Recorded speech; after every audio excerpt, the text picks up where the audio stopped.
quelqu'un de faire quelque chose qui est tellement étrange et que c'en est louche, quoi, de dire qu'on gagne 100 fois ce qu'on a mis, c'est pas possible.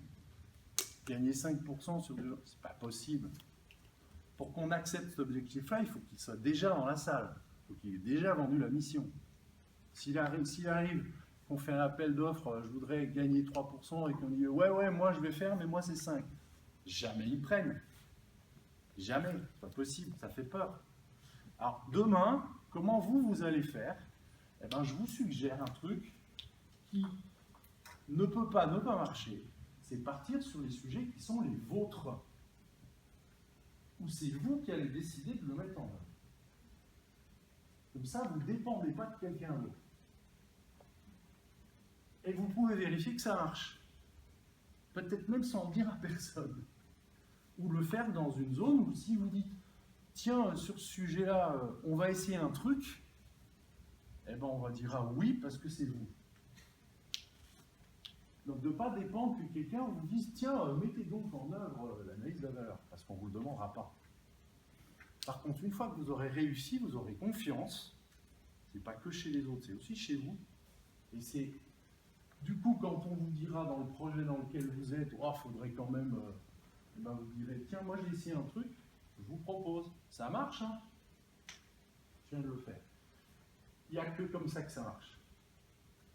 Enfin, même quand j'ai appris ça, on m'a dit bah, prends le bouquin, et puis va en faire, plante-toi, de toute façon il y a toi qui saura, parce que ça marche même quand on ne le fait pas bien, et puis tu gagneras de la confiance, et à la fin tu pourras traiter n'importe quel sujet. Comment on fait pour que ce soit hyper simple? Je vais venir aux exemples, parce que sinon je vais dépasser mon thème. Pour que ce soit transposable à n'importe quoi, il faut que ce soit beaucoup plus simple que les outils sophistiqués qu'on utilise. D'où la synthèse du raisonnement en 3 points. 2 questions et un principe que vous connaissez probablement déjà tous. La première question, elle est là. C'est celle qui tue. Le jour où on pose la question à quoi ça sert, on fait déjà de l'analyse fonctionnelle. Votre insectarium, il sert à quoi? À réaliser des insectes ou à les montrer? Hein, et là, vous voyez, c'est tellement évident.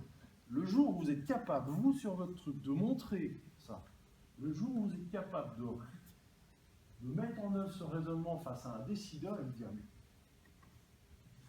savez faire des trucs que les autres ne savent pas faire, venez voir, on fait un truc. Pour vous donner, je dirais, démontrer que c'est applicable à n'importe quoi, c'est ça qu'il y a dans le bouquin. J'ai repris le raisonnement, les 3 questions, un petit bout de modélisation de système, je ne rentre pas dans le détail, parce que ça aide à répondre à la question à quoi ça sert, et je l'ai appliqué à tous les domaines dans lesquels j'ai bossé, tous. Et il y a un chapitre par sujet. Et tous les chapitres, c'est des trucs que j'ai fait moi, où j'ai appliqué le raisonnement valeur, dans tous les domaines, de l'entreprise, et pas que. Une crèche, on est dans l'administration publique, il y a un process, alors c'est quand même une organisation un peu entreprise. Je l'ai appliqué à plein de sujets et à chaque fois ça marche. Je voudrais, avant de présenter à vous dire ce qu'il y a comme exemples qui sont pris là-dedans, en fait les sujets. On a appliqué ça à l'entreprise dans sa globalité, sa gouvernance, sa stratégie de business model. On a appliqué ça à un service dans l'entreprise.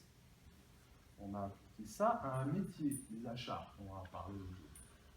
On a appliqué ça à un processus administratif. On a appliqué ça à un process industriel. On a appliqué ça à un produit. Facilement. On a appliqué ça à un budget de formation professionnelle dans une entreprise de service. On est déjà plus sur le même registre. On a appliqué ça au projet éducatif d'une école maternelle. Là, on a changé de registre.